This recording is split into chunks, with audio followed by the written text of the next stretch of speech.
잠을 자던 K씨는 갑자기 쾅쾅 창문을 두드리는 소리에 잠에서 깨어났다.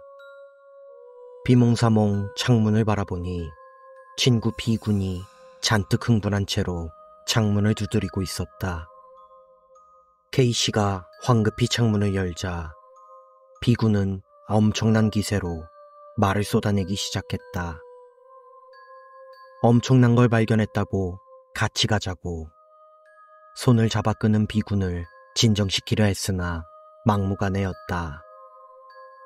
K씨는 침착하게 옷을 챙겨 입는다고 말하며 B군의 발을 뿌리쳤고 창문에서 멀찍이 떨어져 B군에게 물었다.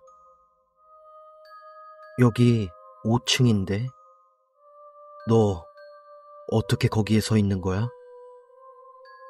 그러자 B군은 울상이 되더니 연기처럼 하늘로 사라졌다.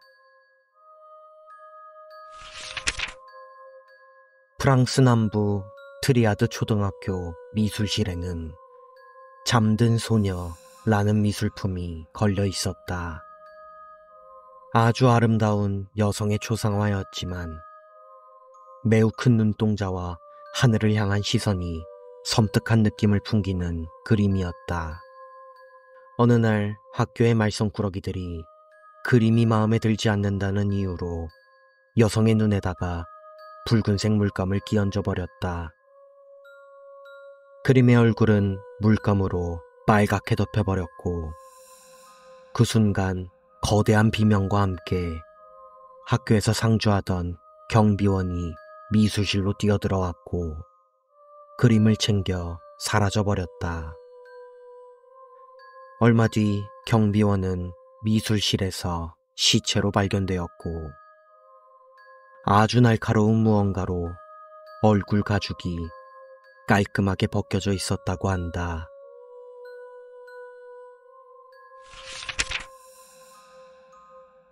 독일 벨기에 경찰이 홈파티 중이던 집주인 남성을 긴급 체포하였다.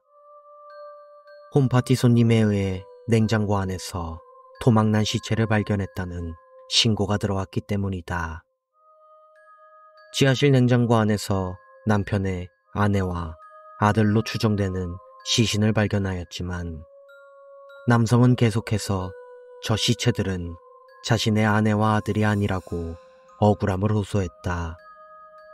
하지만 경찰 조사 결과 시신은 그의 아내와 아들인 것으로 확인되었고 남성은 무기징역형을 선고받았다.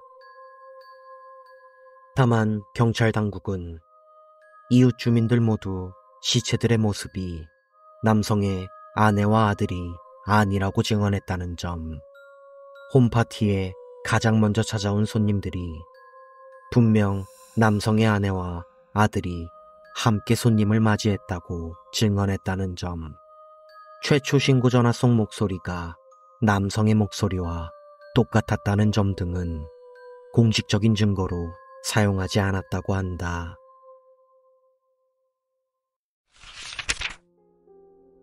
일본 도토리현 시골 산길에는 자동차 사고 다발 지점이 있다.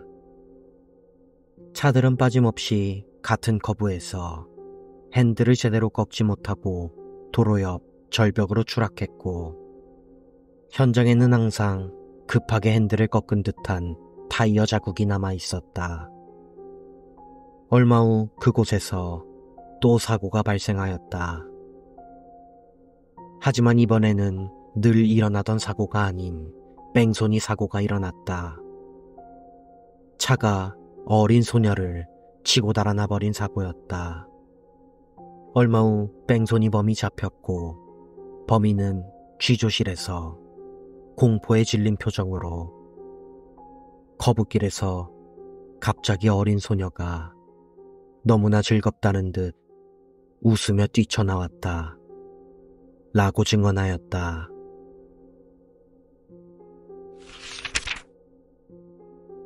인적이 드문 술집에서 술을 마시던 남자에게 한 노신사가 나무 상자를 들고 다가왔다.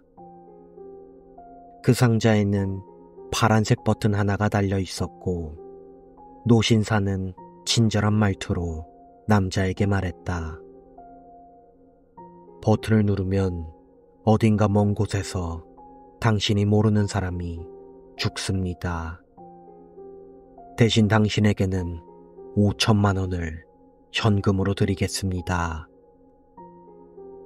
그리고 낡은 가방 속에서 가득 담긴 현금 다발을 남성에게 보여주었다.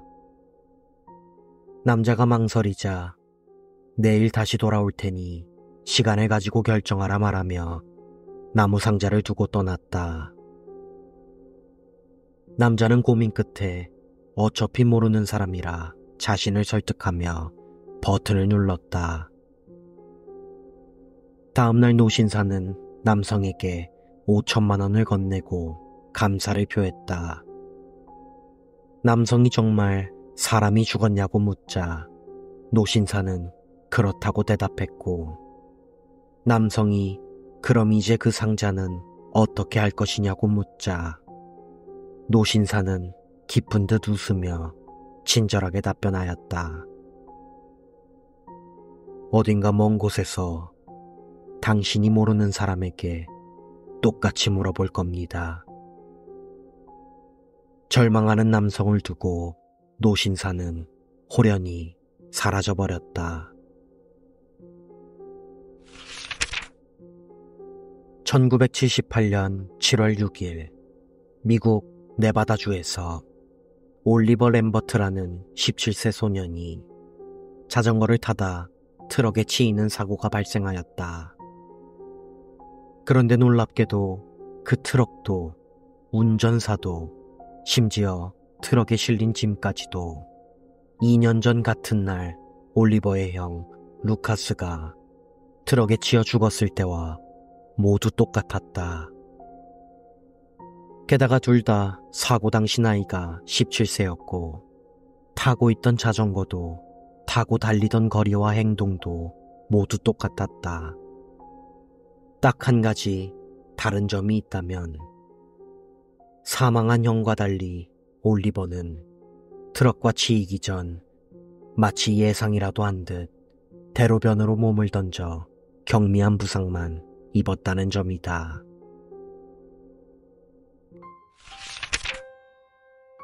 서아프리카 원주민들에게는 원숭이를 잡는 독특한 방법이 있다고 한다. 원숭이가 사람을 흉내내는 습성을 이용한 방법으로 며칠 동안 특정 행동을 반복해 원숭이가 그 모습을 따라하게 만드는 것이다. 물이 담긴 대야를 원숭이 무리가 있는 곳에 가져가 세수하는 모습을 정기적으로 보여주면서 원숭이가 흉내내기를 기다린다. 몇몇 원숭이가 세수하는 모습을 흉내내기 시작했다면 대야 속에 물 대신 접착제나 끈끈한 액체를 섞어 놓아둔다. 그리고 며칠 뒤 다시 찾아간다면 손과 얼굴이 달라붙은 원숭이들이 쓰러져 있기에 쉽게 잡을 수 있다는 것이다. 이렇게 잡은 원숭이들은 식량으로 사용되며 일반적인 원숭이 고기보다 더 쫀득쫀득해 원주민들 사이에서 선호된다고 한다.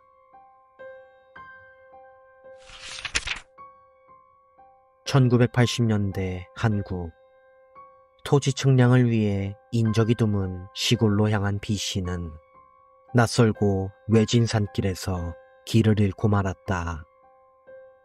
한참을 산을 돌아다니다 어느 오두막을 발견하였고 길을 묻기 위해 마당에서 일을 하고 있던 남성에게 다가가 말을 걸었다.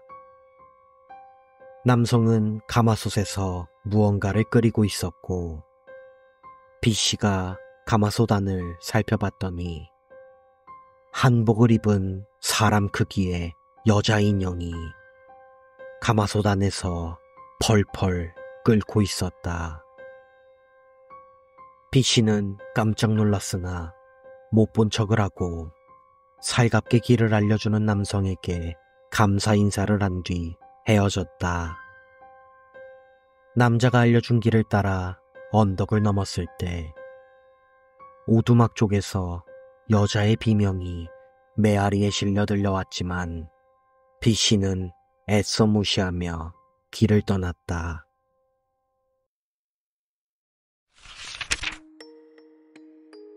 천만 명 중 한 명꼴로 전생의 기억이 남아있는 사람들이 있다고 한다.